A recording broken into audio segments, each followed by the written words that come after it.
Hey everyone, so today I wanted to talk to you about the lead test on the AMGA SPI Single Pitch Instructor exam. I have a lot of people ask me about this. So this route you see me on is actually used on the SPI exam. No, I'm not going to tell you the name of this route or where it is.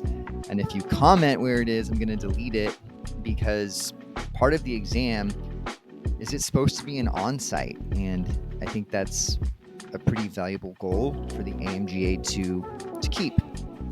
So, let's go through it here as you watch me climb. So the lead test, the standard is supposed to be 5.6. That said, you have to think of like the most sandbagged 5.6 in your local granite, like old school area. So I know of 3 routes in Arizona that are used on the SPI exam. And like one is a 5.6 where like I know a guy was preparing for the exam and like was a decent climber and he like busted his ankle falling right near the ground. The other I climbed was a 5.6, not this route, but one very close to it.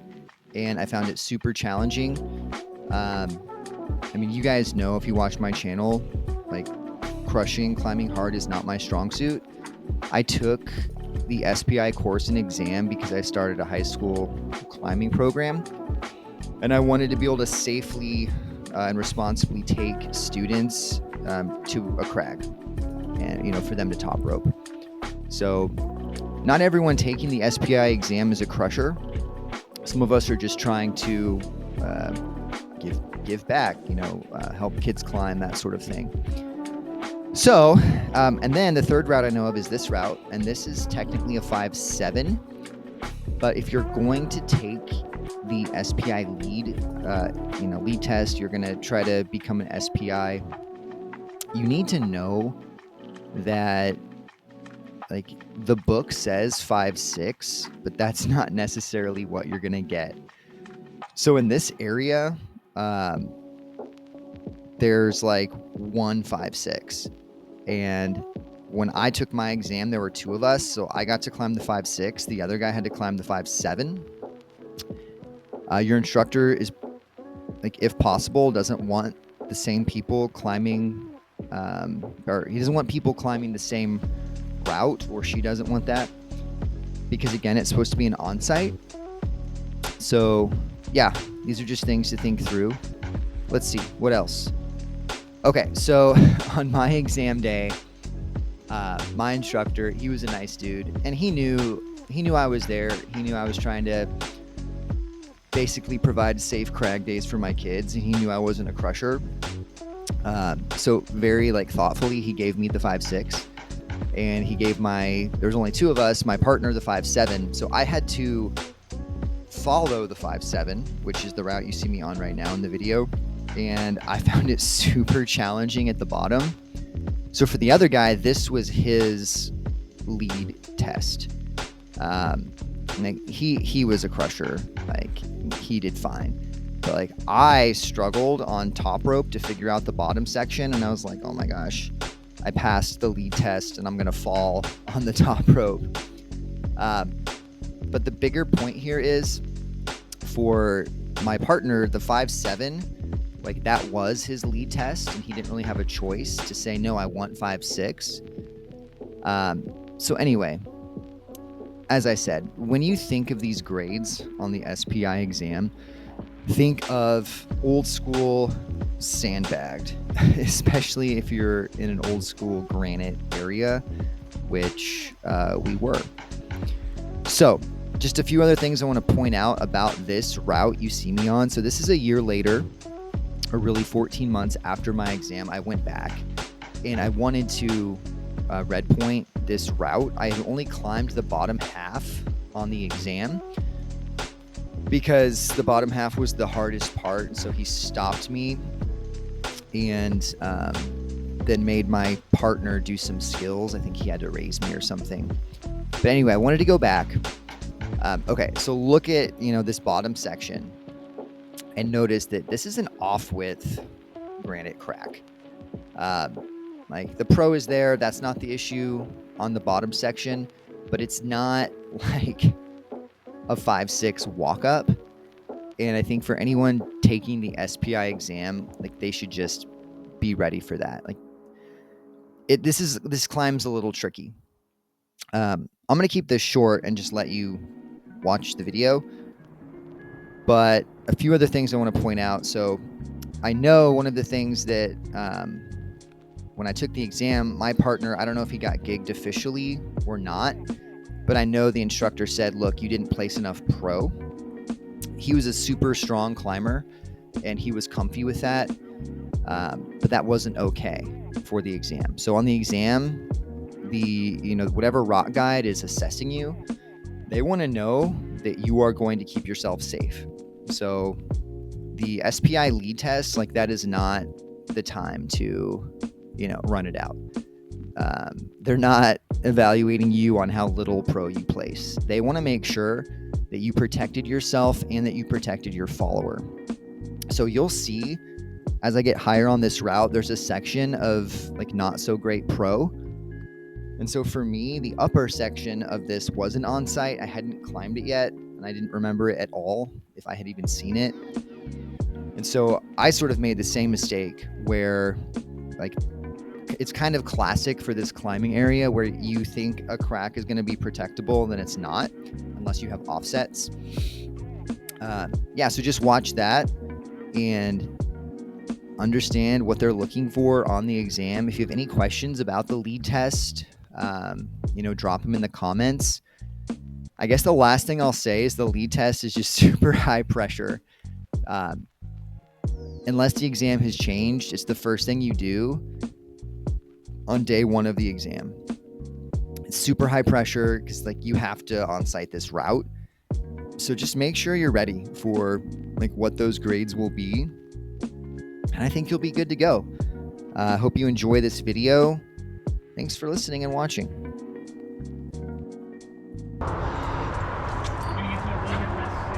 Okay.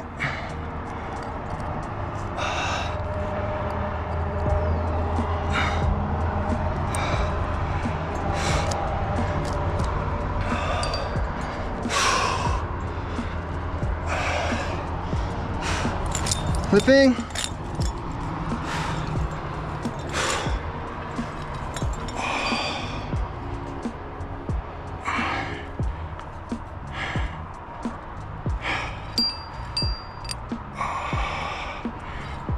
Flipped.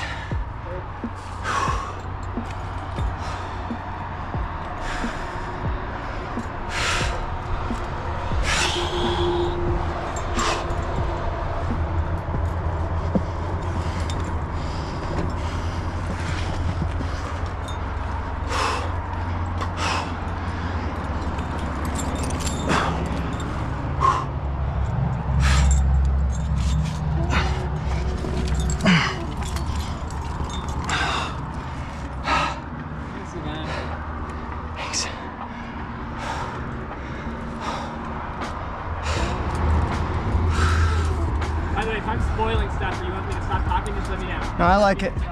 I like it.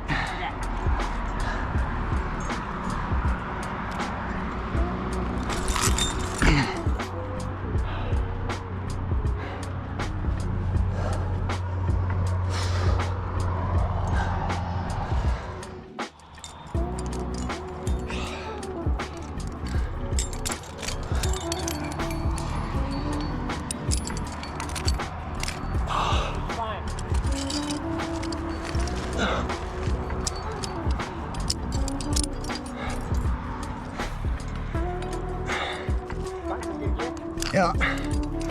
3.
Okay. There we go.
Come on.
Whew.